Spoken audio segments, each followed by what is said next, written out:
तो आज हम वैदिक सभ्यता के बारे में देखेंगे। सिंधु घाटी सभ्यता के पतन के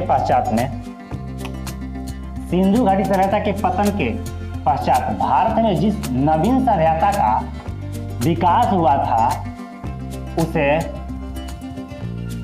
उसे आर्य अथवा वैदिक सभ्यता या वैदिक काल के नाम से जाना जाता है।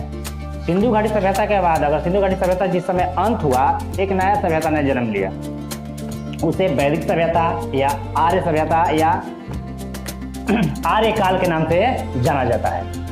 वैदिक सभ्यता या वैदिक काल की जानकारी हमें मुख्यतः वेदों से प्राप्त होती है। यानी वैदिक सभ्यता की जानकारी हमें मुख्य रूप से वेदों से प्राप्त होती है, इसलिए इस काल को वैदिक सभ्यता कहा जाता है। वैदिक काल की अगर टाइम की बात की जाए तो वैदिक काल की समय 1500 ईसा पूर्व से लेकर 600 ईसा पूर्व मानी जाती है। इसे दो कालखंडों में बांटा गया है, ऋग वैदिक काल और उत्तर वैदिक काल। ऋग वैदिक काल को पूर्व वैदिक काल भी कहा जाता है। ऋग वैदिक काल को पूर्व वैदिक काल भी कहा जाता है। इसका समय 1500 ईसा पूर्व से लेकर 1000 ईसा पूर्व मानी जाती है, जबकि उत्तर वैदिक काल का समय 1000 ईसा पूर्व से लेकर 600 ईसा पूर्व मानी जाती है। ऋग वैदिक काल का जानकारी हमें ऋग्वेद से मिलती है, इसलिए इसे पूर्व वैदिक काल अथवा ऋग वैदिक काल दोनों के नाम से जाना जाता है। उत्तर वैदिक काल की जानकारी मुख्यतः हमें यजुर्वेद, सामवेद, अथर्ववेद आदि से मिलती है। वैदिक काल में आर्यों का आगमन भारत में हुआ था। आर्य संस्कृत शब्द है जिसका अर्थ होता है श्रेष्ठ। यानी आर्य का मतलब होता है श्रेष्ठ। यह एक संस्कृत शब्द है। आर्यों का मूल निवास स्थान, आर्यों के मूल निवास स्थान पर कई विद्वानों का अपना अपना अलग अलग मत है। मैक्स मुलर का माने तो इसके अनुसार आर्य मध्य एशिया से आए थे, और दयानंद सरस्वती की माने तो इनके अनुसार ये आर्य लोग तिब्बत से आए हुए थे, और बाल गंगाधर तिलक के माने तो इनके अनुसार आर्य लोग उत्तरी ध्रुव से आए हुए थे। और कुछ इतिहासकारों के माने तो उनका कहना है कि आर्य भारत के ही मूल निवासी थे, वो कहीं से नहीं आए थे, बल्कि सिंधु सभ्यता के पतन के पश्चात उनका जिंदगी दोबारा से शुरू हुआ। यानी जो भी हो, अगर आए थे तो पंजाब और अफगानिस्तान के सीमे में यानी एरिया में आकर बसे थे, या भारत के ही मूल निवासी थे तो सिंधु सभ्यता के पतन के पश्चात ये पंजाब एवं अफगानिस्तान के साइड में चले गए और वहां जाकर ये बसे। यह एक ग्रामीण सभ्यता थी। ये जो वैदिक सभ्यता था ये ग्रामीण सभ्यता था, क्योंकि सिंधु घाटी सभ्यता एक नगरीय सभ्यता थी, और इसके पतन के बाद जिंदगी की दोबारा से शुरू करना और एक नगर का निर्माण करना वक्त तो लगेगा। सो इस वजह से यह एक ग्रामीण सभ्यता थी। आर्यों की भाषा संस्कृत थी, और इनकी आर्यों की प्रशासनिक इकाई 5 भागों में बटी हुई थी। कुल, सबसे छोटा कुल, फिर उससे बड़ा ग्राम, 20 जन और राष्ट्र।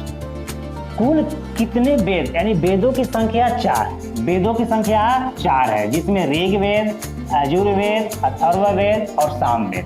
और सबसे पुराना वेद अगर कहा जाए तो ऋग्वेद ही होगा, क्योंकि ये ऋग वैदिक काल में लिखी गई थी, यानी पूर्व वैदिक काल में लिखी गई थी, और उसके बाद ये तीनों वेद जो थी उत्तर वैदिक काल में लिखी गई थी।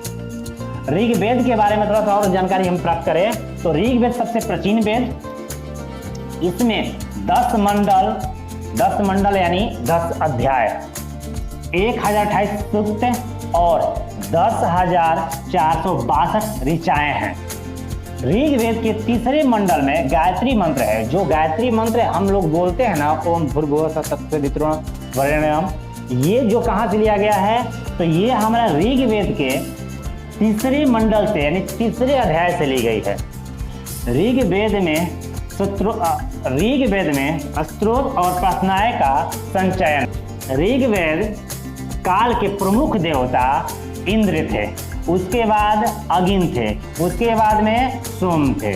इंद्र को वर्षा का देवता, अग्नि को क्रोध का देवता और सोम को जंगल का देवता माना जाता था। ऋग्वेद के बाद यजुर्वेद। यजुर्वेद में यज्ञों के नियमों एवं विधि विधान का संकलन मिलता है। इसमें बलिदान विधि का भी वर्णन मिलता है। यानी यजुर्वेद में हमें यज्ञ के बारे में और बलिदान के बारे में या बलि के बारे में विधि विधान की जानकारी मिलती है। उसके बाद में आता है सामवेद। सामवेद का शाब्दिक अर्थ होता है गान, यानी सामवेद का अर्थ होता है गान। इसे भारतीय संगीत का जनक कहा जाता है। भारतीय संगीत का जनक कौन सा हमारा वेद है? तो सामवेद है। इसमें संगीतमय स्रोत का वर्णन मिलता है। उसके बाद में अथर्ववेद। अथर्ववेद में आता है या अथर्ववेद यानी अथर्व ऋषि द्वारा लिखित, यानी अथर्ववेद को अथर्व ऋषि द्वारा लिखा गया है। इसमें कुल 731 मंत्र है तथा लगभग 6000 पद हैं। अथर्ववेद का संबंध चिकित्सा, तंत्र मंत्र और वशीकरण से संबंधित है। वेदों की संख्या 4, पुराणों की संख्या 18, उपनिषदों की संख्या 108। उपनिषद का शाब्दिक अर्थ है गुरुओं के समीप बैठना। सत्यमेव जयतो जो हमारा भारत का जो प्रतीक चिन्ह है उसके नीचे जो लिखा रहता है सत्यमेव जयते, ये कहाँ से लिया गया है? तो मुंडक उपनिषद से लिया गया है। यानी ये सत्यमेव जयते जो हम लिखते हैं ये मुंडक उपनिषद से लिया गया है, सत्यमेव जयते। आर्यों का मुख्य व्यवसाय पशुपालन था। आर्यों का समाज पितृ प्रधान समाज था। बाल विवाह एवं पर्दा प्रथा का प्रचलन नहीं था। स्त्रियां भी शिक्षा ग्रहण करती थी। ये जो समाज था पितृ प्रधान था और स्त्रियों के शिक्षा ग्रहण करने का भी अधिकार था। गायों को अनाथ यानी न मारने वाले पशुओं की श्रेणी में रखा गया था। आर्यों का प्रिय पशु घोड़ा और सर्वाधिक प्रिय देवता इंद्र थे। आर्यों के द्वारा खोजी गई धातु लोहा थी, जो उत्तर वैदिक काल में इसका खोज हुआ था। ऋग्वेद में सरस्वती नदी सबसे महत्वपूर्ण तथा पवित्र मानी जाती थी। ऋग्वेद काल में वर्ण व्यवसाय के आधार पर निर्धारित था। जो ऋग्वेदिक काल की समाज था उस समय वर्ण जो व्यवस्था थी वो व्यवसाय के आधार पर आधारित थी, जन्म पर आधारित नहीं थी।